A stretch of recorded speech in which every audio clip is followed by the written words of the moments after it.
evening. It's my pleasure to have the chance to do this presentation. I'm Gareth Dyke.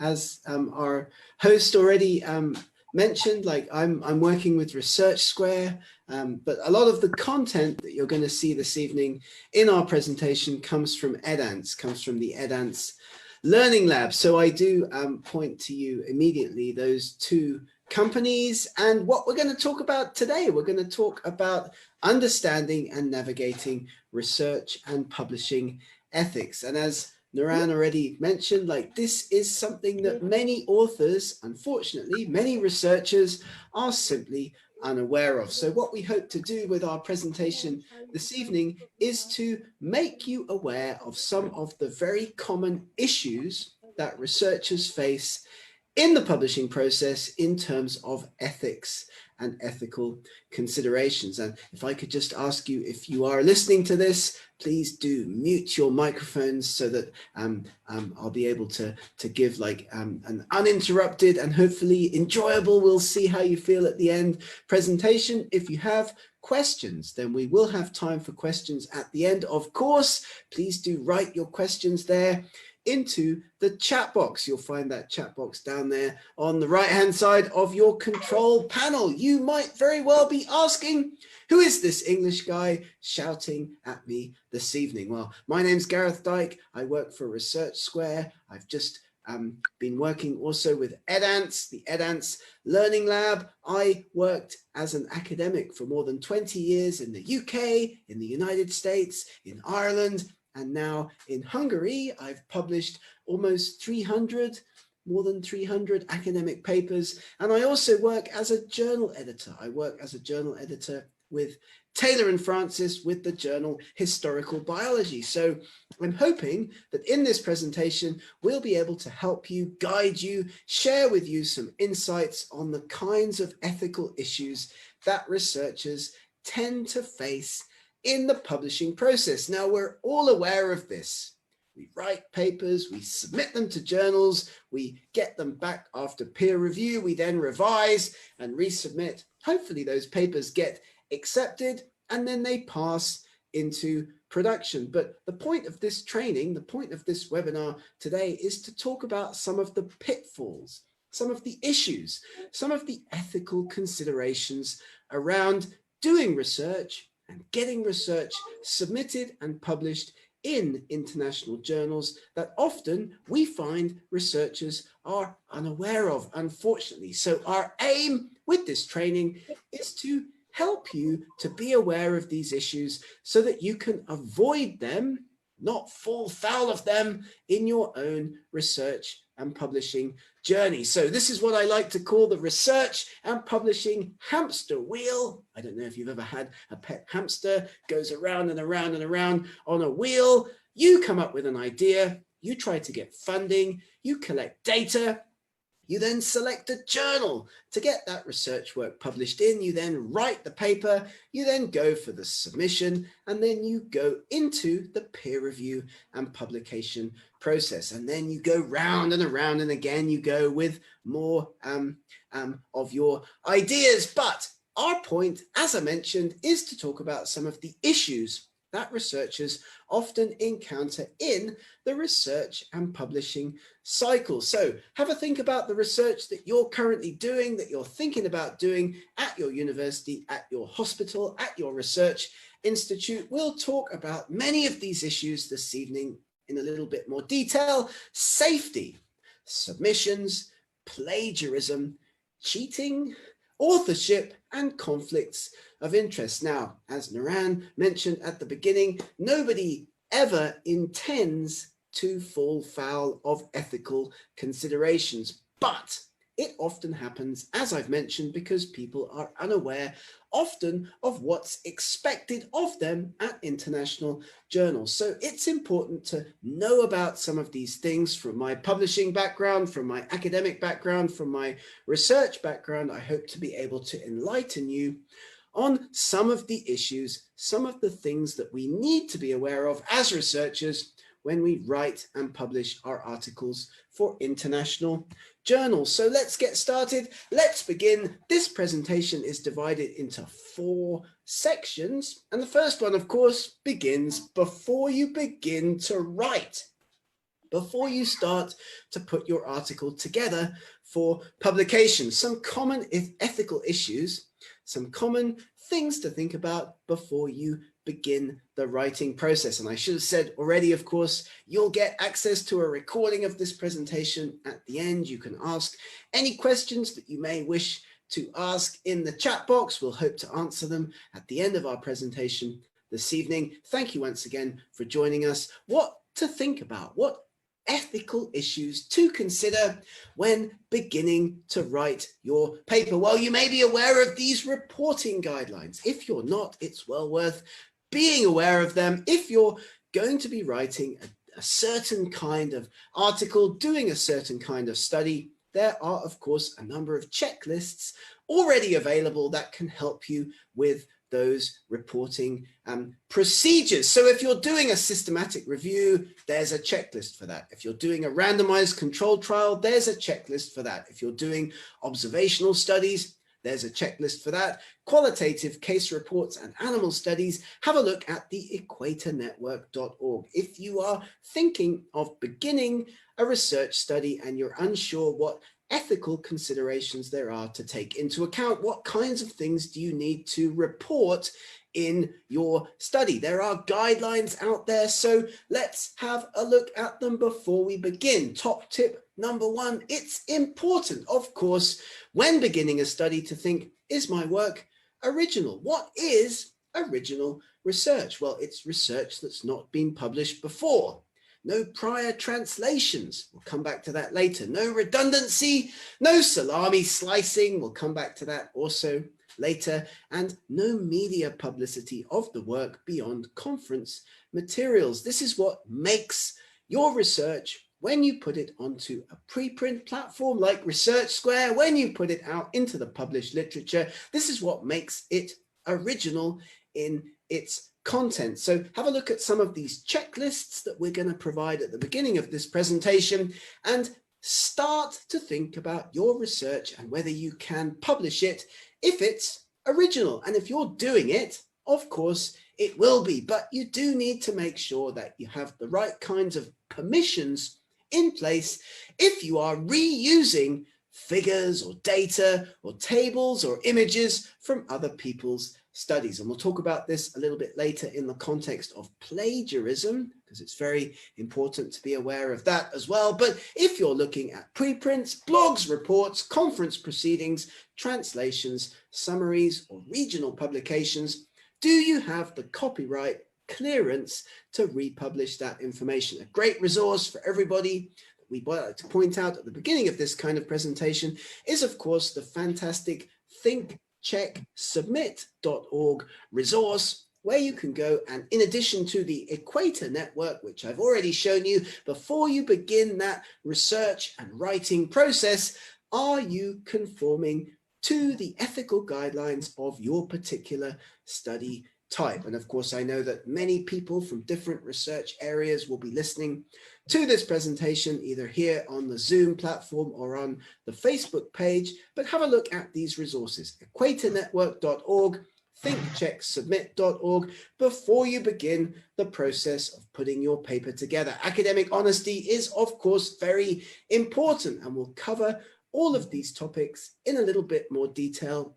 in a little while in this presentation this evening. Don't plagiarize, don't use ghostwriters, don't make up, alter or omit any data, don't delete or alter records, keeping poor records, and of course, don't cheat or help others to cheat in your academic work. So these are the fundamentals of academic honesty. So many questions that we get from colleagues beginning a research project, thinking about writing it up for publication. One of the most common questions, of course, is, should I share my slides after giving a conference talk? It's important to think about this, of course, what was in your slides. If your slides contain published research, then of course it's a good thing to share them far and wide. If it's published research, make sure, however, like you can see on many of my slides, there is an attribution, there is a source, the relevant citations, the DOIs to your article, because of course, when you share your slides from a conference, if it's published work, then colleagues will have to cite you. They will be given that DOI, they will be able to use your work in the future. It's also, I think, very important to have a think about who's in the audience for the presentations that you might be giving. Who's asking you for unpublished data? Is it a colleague you know, or is it somebody that you've worked with in the past, or is it somebody from a competing research team? Just to get us going, one of the most common questions that we always get asked in our workshops about unpublished research. And I also want to highlight key issues around authorship. What do we mean when we talk about authorship on academic papers? Well, ghost authors and gift authors are both unethical. They're both things that shouldn't happen in academic publishing. What are they? A ghost author is where somebody who did lots of work writing a paper is not included as an author. Maybe you've paid somebody to write the paper for you, or somebody's written the work but has not been included as an author. So that's not ethical, and that's something that we'll come back to in a minute. But as a researcher thinking about who should be an author on your study, it's important to know before you begin the writing process who will be on that authorship list. Secondly, gift authorships. This is where somebody who hasn't contributed to an article is nevertheless included as an author. This happens all the time. A director of a research group, a PI, for example. It's very common, especially for early career researchers. But is it ethical? I'm sure that we'll have some discussions about this at the end. There are tips for authorship. I'll share with you some links to this as well. The ICMJE, International Commission of Medical Journal Editors, very important resource, provides a number of guidelines for authorship when you get started writing your papers. Joint first authorships also are very common, becoming increasingly common in academic publishing. What are they? This slide explains information about that. Should you sign up to be a joint first author? That's where authors indicate on the top of an academic paper that they both contributed equally to the study. I personally think they're not such a good idea, because always papers get cited with one author and then et al, or one author first if it's just two authors. But nevertheless, it's important to be aware of this when you think about starting your research. And I would recommend strongly that when you start to write up your research, you agree who the authors are going to be on the study, and also the order of those authors, because that certainly does solve any problems that you may have later on down the line. So thinking about starting a research project, check those reporting guidelines, check thinkchecksubmit.org, and think about who the authors are going to be on the study. Get that lined up, get that information together. Know the authorship order before you begin the writing process. Be careful about agreeing to a joint first authorship. Are they meaningful, or are they just cosmetic? Of course, we'll share with you this slide deck after the presentation so you can have a look at the slides in more detail. But authorship, who's an author? What's the order of authorships?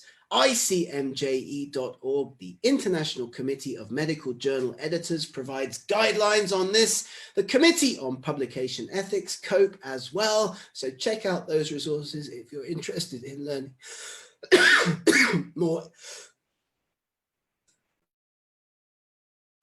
If you're interested in learning more information about this. Our recommendation, though, is to be careful about agreeing to being a joint first author if you can. So paper mills as well, very difficult area, very important area for us to touch on in this presentation. There are numerous studies recently that have talked about this, that have discussed A recent Committee on Publication Ethics forum discussion focused on the significant problem of paper mills. This is where made-up papers are submitted to journals for a fee on behalf of researchers, with the purpose of providing an easy publication or to offer authorship for sale. And actually, these kinds of paper mills, people pay to get their papers published, are becoming more and more common, as you can see here. Ethically speaking, of course, researchers should write up and publish their own research, not pay for fake publications or undeserved authorships. This is a huge issue in terms of the integrity of academic work. And again, plagiarism, something that we'll talk about in a minute, is often not detected immediately because these milled papers are translated, often versions of others. I point you to the Singapore Statement on Research Integrity. We are going to be acting with honesty in all aspects of our research, accountability in the conduct of our research, professional courtesy and fairness in working with others, and we're going to provide good stewardship of research on behalf of others. So I think it's important to keep these things in mind as we develop our research projects. So no misconduct or fraud. This slide summarizes what we mean by those terms. And again, we'll share this presentation with you at the end this evening so you can have a look at all of this in more detail. We respect human rights in our analyses, especially medical researchers. If you're doing a human-based study, then make sure you do have approval from your ethics committee. If you're doing information, if you're doing qualitative work involving information from individuals, then protecting their personal information is often very important, a mandatory requirement of these kinds of studies as well. So you'll need ethical approval before you begin your work. And that's often something that researchers are again unaware of. Ethical approval from your own institution, as well as from your government or from your Ministry of Health. So that's the first bit. Before you begin to write, what about during the writing process? Common ethical issues to consider during the writing process. And again, avoiding errors and misconduct. Often it's something that people are simply unaware of. Not checking the work of others, ignoring by mistake the work of others, overlooking the use of flawed data, not declaring those conflicts of interest, or publishing in journals that aren't really peer-reviewed. So again, I refer you to the great resource, thinkchecksubmit.org. Don't ignore, misquote the work of others, cite your sources, obtain copyright permission if needed, reference your work carefully. Hello, does somebody want to jump in and say something? Okay, please. We have the chat box open. If you'd like to ask questions, that would be fantastic if you type your questions into the chat box. Otherwise, colleagues, if you could keep your microphones muted until the end when we have time for questions, that would be fantastic. Avoiding errors and misconduct. Don't ignore, misquote the previous work of others. Cite your sources. Acknowledge people who helped. Acknowledge funders and donors of material, and for presentations and publications that you may use in your research, it's important to check the authorship carefully. So this is a great backbone for an academic paper. When you think about your introduction, why did you do the study? When you think about your methods, what did you do? When you think about your results, what did you find? And when you think about your discussion, how did you contribute to the field? This is a great backbone, not just for the shape of an academic paper, but also, by the way, a template for writing an effective abstract. An effective abstract in an academic paper is really just answers to these 4 questions. So in the writing process, really the most common ethical issue that we encounter is the issue of plagiarism. What does that mean? Well, plagiarism means taking somebody else's ideas, processes,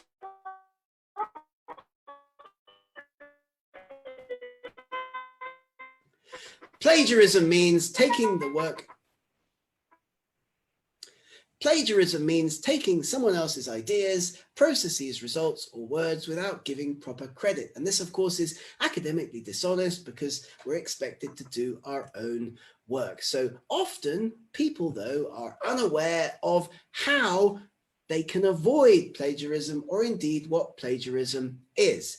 Did you know, for example, that you can steal from yourself? Self-plagiarism in academic writing is a serious issue. It's the attempt to take your own previously published text, papers, or research results and make them appear new. So you cannot use a data set from a previous study without making the reader aware. You cannot submit a manuscript for publication that contains data, conclusions, or passages that have already been published elsewhere without citing that previous work, and you can't publish multiple similar papers about the same study in different journals. That's called salami slicing. We'll come back to that in a moment. So we sat down and we came up with some of the most common forms of academic plagiarism. Mosaic plagiarism, that's where you include data from various sources, mix them together, and make the work, make the writing seem original. People do it all the time. Paraphrasing plagiarism. Even if you're paraphrasing some work from another study, some words from another study, you've still got to cite the original source. The idea remains the same. And perhaps the most the least understood, I should say, is the issue of self-plagiarism. That's failing to cite your own previous work, even though you're simply revising an old idea or a previously published observation. I know if you publish something in a journal and then you want to refer to that later, maybe a figure or a table or a map, in one of your own previous publications, you don't own that anymore. You've got to cite your own previous work. So one of the most common questions we get, actually, can I reuse images from my own previously published papers? You can, but you must self-cite. Otherwise, this is self-plagiarism. Check who owns the copyright. Is it you or the journal? Because different kinds of journals, open access or traditional journals, have different rules, standards on copyright. Let's have a look at some examples. In my own previously published work, in this example, I published a paper in 2020 in the Biological Journal of the Linnaean Society, and the publisher owns the copyright. So I need to ask permission from the publisher, the Linnaean Society of London, if I want to reuse a figure from my own paper in a subsequent paper. And of course, I've got to cite that as well. So not just citing the source, but asking permission from the publisher to reuse one of my own figures. Of course, they're going to give you permission, but you have to do it because that's the kind of journal that the Linnaean Society journals are. They're traditional journals. They're not published open access. You've got to have a subscription to get access to that content. So they own the copyright. You sign that over to the journal when you make the submission. Here's another example from an open access publication that we put together in 2019. It's in Scientific Reports, open access paid for journal. There's an article processing charge to get the work published in this forum. I own the copyright, so I don't need to ask permission to reuse the figures. I've got that CC BY license that many open access journals, most open access journals provide. But even though I own the copyright, one of the big advantages of open access publishing, I still do need, of course, to cite the original. Otherwise, that would be self-plagiarism. Here's a third example from my own work. I own the copyright. I've got that CC license, plus journals are open access. But again, I've got to cite the original article if I want to reuse the figure that I created, I made it, I published it in this +1 paper. If I want to reuse it again, I've got to cite my own work. So most plagiarism in academic publishing is accidental. Authors don't realize that they're doing it. And we all do this. If you read something in a second or third language, you think, wow, that sounds great. English is not your first language. You might read something in English, think that sounds fantastic, and then use it in your own work in the future. However, This is a problem. This is plagiarism. You'll get caught by international journals who run plagiarism checks on papers that get submitted. So for that reason, it's important to consider getting your work checked before submission by a plagiarism checking service. We provide that, of course, if you want to get in touch with me at the end of this presentation. Journals are looking for less than 10% similarity with previously published work in order to send your paper out for peer review. This is what a plagiarism check looks like. This paper has failed the plagiarism check, 32% similarity with previously published work.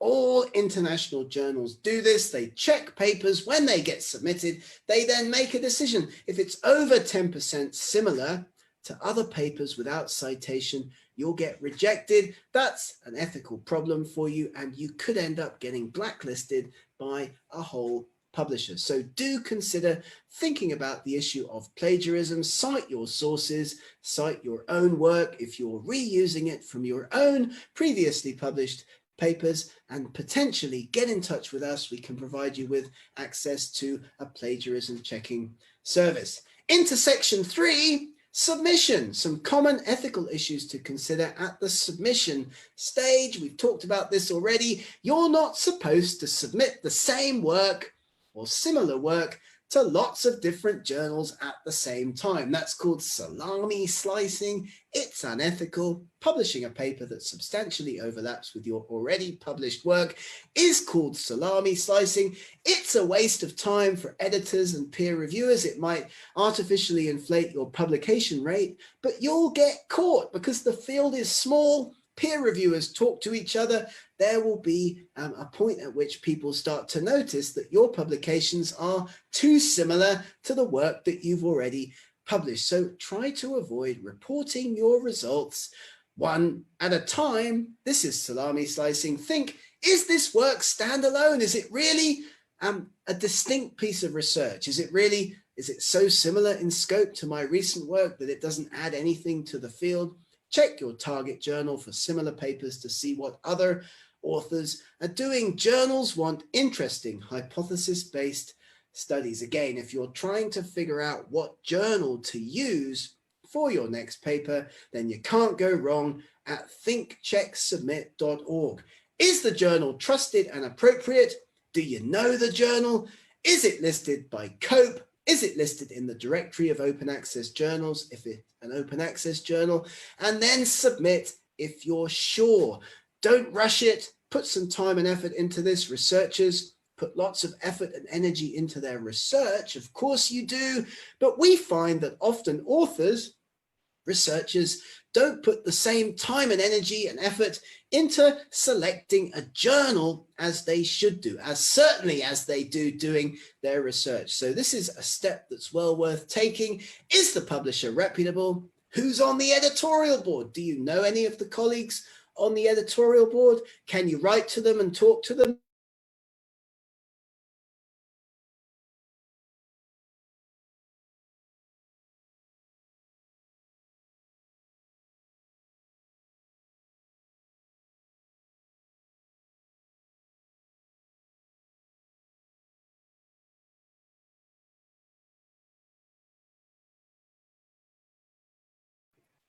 Sorry about that.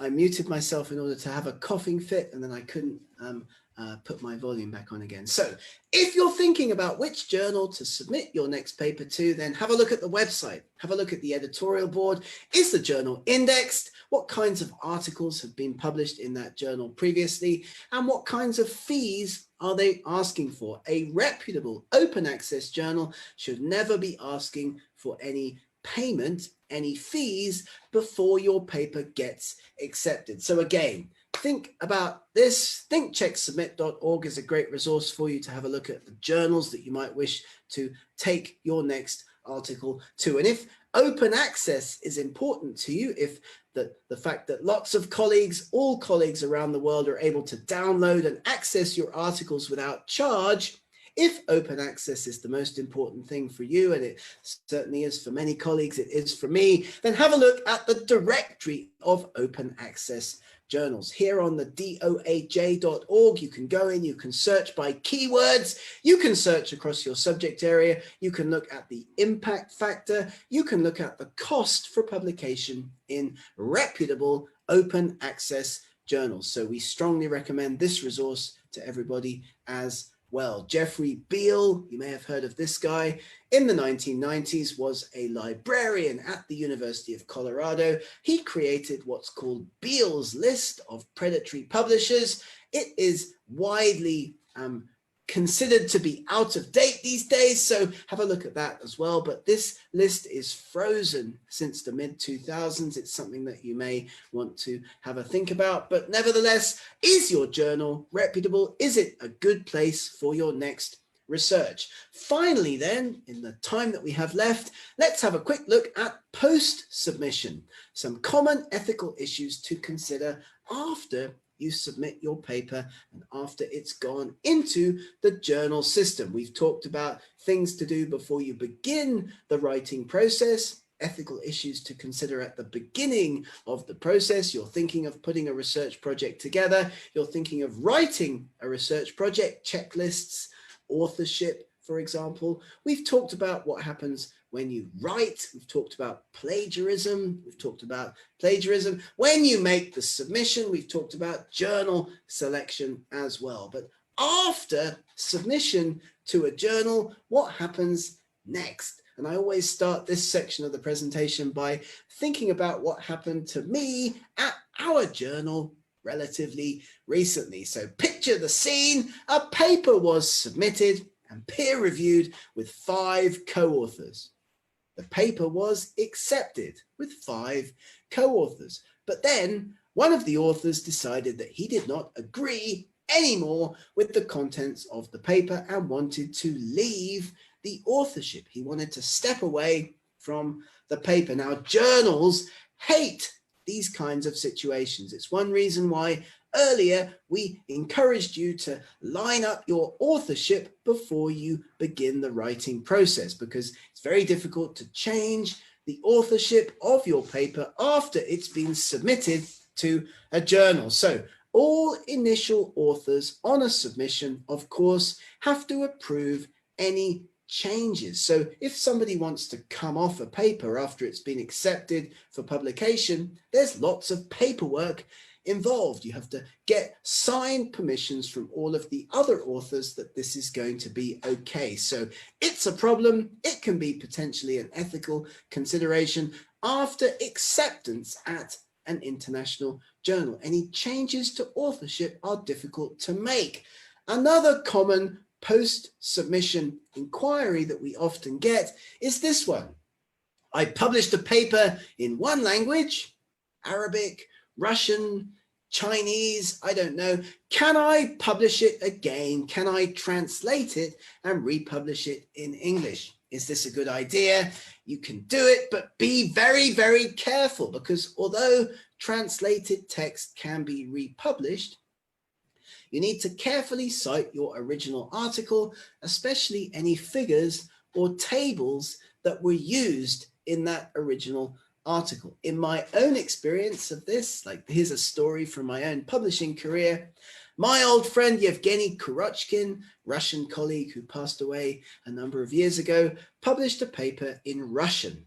He then invited me to collaborate with him on the same material, and we wrote a paper in English.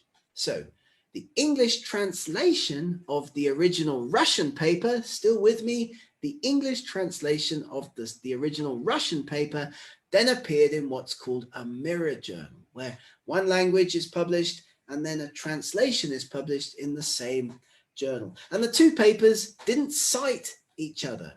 Huge problem, big deal. Of course, our English language paper on the same material, we did more than the original Russian paper, but we should, of course, have cited the original article. So my point with this is if you are translating, if you are going to publish something again that's already been published in another language, maybe again in English, be very careful to cite the original source, or you may face ethical issues in the future. So indeed, there are a number of key issues to keep in mind that we've touched on over the course of our presentation this evening.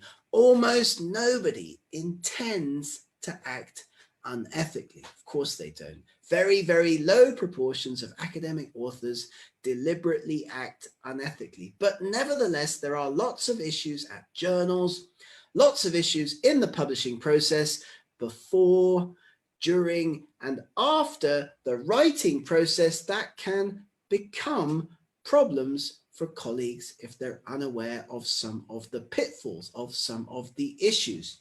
Most of the ethical issues that occur during the publishing process occur because researchers are simply unaware of those things, and in particular, above all, the issues of plagiarism. And I can see that we already have a question or two coming in the chat box about plagiarism.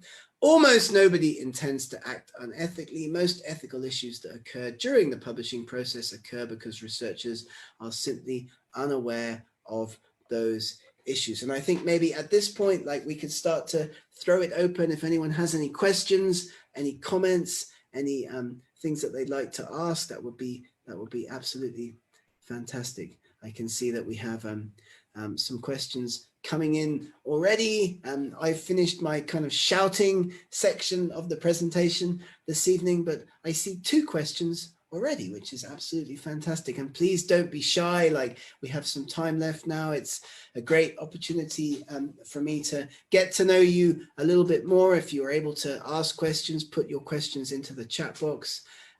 So many journals are counting terminology and Latin names among this 10% plagiarism, which is a fake plagiarism. Absolutely. References too often inadvertently get caught in that net.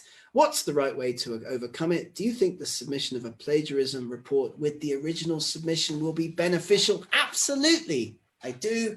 Absolutely. What you should do is take out these sections of your paper, take off the reference list, and send it to us or send it to another colleague or another company, run it through one of the plagiarism checking pieces of software and submit, as you've noted. Absolutely submit that plagiarism report with your submission to the journal.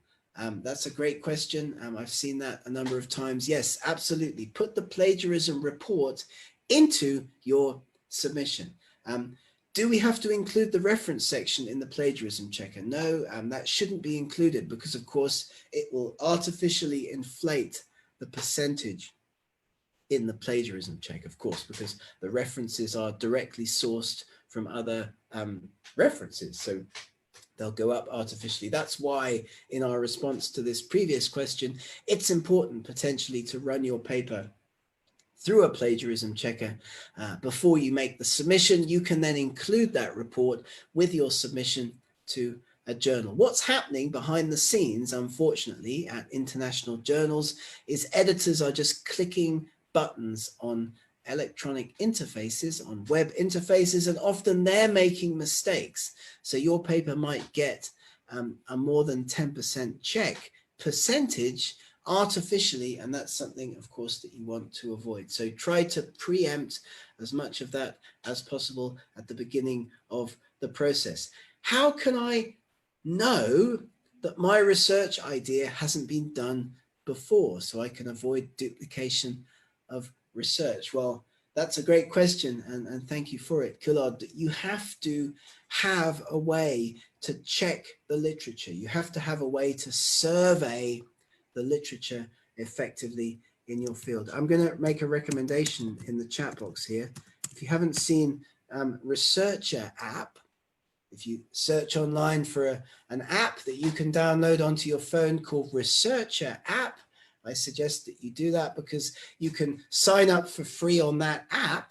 You can put in some keywords related to your own research, and that will give you a daily information feed onto your phone about recently published articles in your own research field. Indeed, so to determine what else has been published in your field and to stay on top of the literature, very important to attempt to do that, of course, by having access to recent literature, by using search engines, by signing up for journal tables of contents, for example, by getting onto listservs in your field, or by checking preprint servers, for example, the Research Square preprint server. You can come onto our site, you can search for recently published or recently uploaded, I should say, preprints in your own research area. That's another great way to stay on top of research in your area. Researcher app, though, is another great, free and easy way, which is fantastic. So how can I know that my research hasn't been done before so I can avoid duplication of research? Check the literature, be on top of the literature, and try to stay up to date with what's being published in your field. So the best programs for plagiarism checking: Crossref, Authenticate, PlagScan. Like, I can give you a list of these at the end of the presentation. There are several ones that you can use for free. For example, Grammarly has a free plagiarism checking software. As I'll show you in a minute, some of our services at our company, we can give you access to plagiarism checking software packages as well. So Nivan says, how can I protect my idea from anyone in department seminars, supervisors who may hear and publish the same idea before me, or ignoring me to participate and become in the authorship? Great question.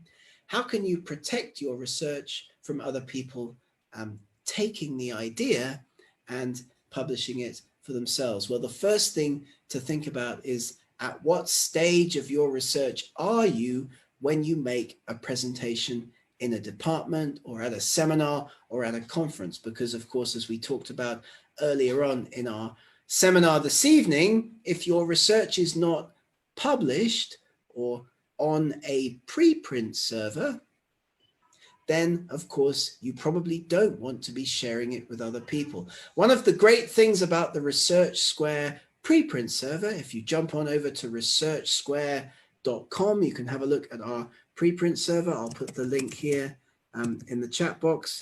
A preprint server is a place where you can upload your research in draft, get it assigned with a document object identifier number, get it assigned with a DOI number, and then of course it's not peer reviewed, it's not published yet, but it's out there, it's stamped with your name, with your intellectual property. So I would actually recommend, if you're thinking of giving a presentation at a conference or even at a seminar and you have that concern, why not upload a draft of your work to our preprint server? And then, of course, somebody else won't be able to take the idea because the idea will be online, protected on that preprint server. So I hope that helps. And of course, you can feel free to get in touch with me at the end if you have any further questions about that, because Nivan, that's a great question. Can you give us a brief idea about a back translation process for an already validated questionnaire? For example, to translate the questionnaire from English to Arabic and then English again. Yeah, this is a very commonly used technique to get around plagiarism checkers, or a way to recycle, turn the text around as a kind of paraphrasing approach. I would say it's a great way to paraphrase, but you should still cite the original, I would say, because that's just ethical, that's just fair, that's just what you should be doing. But of course, you know, you can certainly back translate, and everybody does this, to change the text significantly in order that you can start the rewriting process and have something that's quite significantly different from the original. I'll show you in a minute our translation service at Research Square. Maybe you'll be interested in signing up for a free account with us, because of course we can help you with that as well. We have another question. Should we submit the tables or the scheme into the plagiarism report does a publication of a survey-based cross-sectional study utilizing only descriptive statistics make editors underestimate the paper or make it liable for rejection? It's a very good question. Of course, you have to convince editors, you have to demonstrate to editors, even in a cross-sectional study, even in a very descriptive, statistical-based study, you've got to demonstrate to editors when you make the submission to your target journal that the work is interesting and worthy of peer review. And so for that reason, we didn't talk about this evening, but for that reason, writing an effective cover letter when you make your submission to an international journal is also absolutely critical. We'll cover this in more detail in some of our later presentations in this series, but in fact, when you make a submission, having an effective, well-written, well-targeted, convincing cover letter that goes with the submission to the editor is very important, because in that cover letter, you can talk about why the study is so important and why it should be sent out for peer review. So if I've got a survey-based cross-sectional study that utilizes only descriptive statistics, I've got to write and send to the journal an effective, well-written and convincing cover letter so that the editor will want to take that paper on and send it out for peer review. Don't forget that in leading international journals, large proportions of submissions get rejected before they get sent out for peer review. So that's important. And thank you so much for that question. I think we're approaching the end of our questions. I mean, I don't know if you want to jump in and say something. Anyone else? I have another question. What is best to do if I'm going to conduct a survey study and there is one self-prepared questionnaire published previously that will help me? Well, if there's published questionnaires, if there's previous information that's been published before, then I would use that information, build on that information, cite that information, because it's always very good to get citations into your own work, because that shows, of course, that the area is interesting. If somebody else has done some work on that area in the past, then having a previously published questionnaire is actually a good thing. I think it's a really strong thing. It's a valuable thing to have that, to cite that, to build on that in your own work. So you'll also have to add potentially other questions of your own to the questionnaire. We can help you with that. If you need assistance with developing those questions, do get in touch with me at the end of this presentation. We do lots of work with survey-based qualitative work. We can certainly help you in that area. Dr. Reem is asking, and this is another very interesting question. I finished my master's thesis 2 years ago. Can I publish it now, or will it get rejected? I finished my master's thesis before 2 years, I think. So that's a question about having finished the master's thesis very quickly. Well, if the work is good enough for publication, it must be, or you wouldn't have been awarded your master's thesis. I would say most of the requirements at universities for those kinds of professional qualifications, master's theses, PhDs, are the production of publishable work. So very important to have that in mind. If you've been awarded a master's or a PhD by your university, then that, I think, by default means that you've done work that can be published. So by all means, begin the process of writing it up for publication. If you need some help, we can also do that. We can absolutely help you. People are asking for contact information. I'll give you that just now. Let me tell you just a few things very, very quickly about our company, Research Square Company. You can have a look at this link here on the slide. We've been going since 2004, supported more than 3 million authors in 192 countries. We have this preprint server. Do jump on over to the preprint server and have a look at it, because a preprint server, as I mentioned already, is a place where you can upload work that has not yet been submitted to a journal, that's not yet been peer reviewed, put it up there to protect your intellectual property, to protect your information, and to get feedback and comments from the international community. You can rapidly accelerate your impact. You can rapidly accelerate your career. You can rapidly accelerate your route to publication in international journals by considering the use of a preprint server. So I show you this because at Research Square Company, we do have the world's largest preprint server with more than 6 million authors already signed up. Something that I wanted to highlight for you this evening. If you would like to get access to our newest service, digital editing, so AI, artificial intelligence, English editing, high quality technical editing of your work in English in under 10 minutes, then you can have a look at the link in this slide. We'll send everybody the presentation afterwards. You'll be able to sign up for a free account on our site to get your next paper checked for free by our new digital editing service. And we'd appreciate very much your feedback on this service because it's so new. We want to get feedback from researchers on its accuracy, on whether or not you found it helpful. So do go on over to researchsquare.com and have a look at this as well, this new free digital editing service that we've just launched. We do provide, though, other services: English language editing, formatting, figure preparation, translation, grant support, journal selection support. Take a screenshot of this slide. Have a look at this slide when we provide you with a recording. We certainly will. And we provide you with the slides from this presentation. I'm very happy to give everybody listening to this presentation a 10% discount for all of our services. If you'd like to have a look at any of those services, there's my email address and there's my number. You can get in touch with me on WhatsApp. You can get in touch with me on Telegram, or you can just give me a good old-fashioned phone call at the end of our presentation this evening. So with that, it's my pleasure to hand back over to Noram, and we are done with the presentation section of our session together this evening. Thank you so much for joining our webinar, Understanding Research Ethics. My name's Gareth Dyke. My contact details are here in the slide. So thank you all for joining. And Noram, do you want to say something? Do you want to jump back on?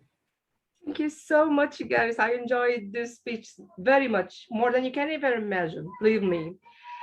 By the way, our attendee came from different backgrounds, medical, pharmaceutical. Some of them are decision makers. Some of them are actually taking their very first steps in their own research. So I guess you had covered many details that even experienced researchers are not aware of. So thank you so much. I had really enjoyed it.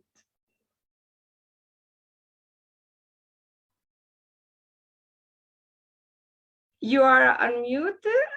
Please unmute yourself. Yeah, I can't. Yeah. Because of your settings, I was unable to unmute myself. Yeah, I'm so sorry. I muted myself when you were speaking. It's my pleasure to do it, and thank you so much. And we'd like to remind everybody that this is just the first in a series. Yeah, we're going to do a whole series of these, right? Let me show you that we have still a series of webinars. Okay, may I share my screen, please, Gareth? Absolutely. Hang on a sec. Okay, take your time. There we go. Okay.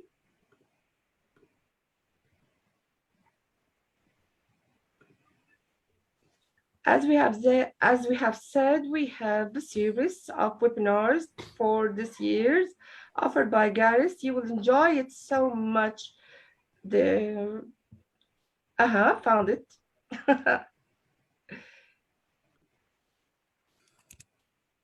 Okay. This is a series of webinars for year 2022 offered by Gareth from Research Square. By the way, I have heard that one of Gareth's webinars had exceeded about 5,000 attendees, right? Really? Which one was that? I don't know. I have read it somewhere on the LinkedIn. That's great. Yeah, cool. Yeah. Yeah. No, we get sometimes we get sometimes we get decent audiences. It's great. So I hope we hope to Yeah, help people. That's the main. I really, really want to thank you so much, guys, for your time. Thank you for all attendees.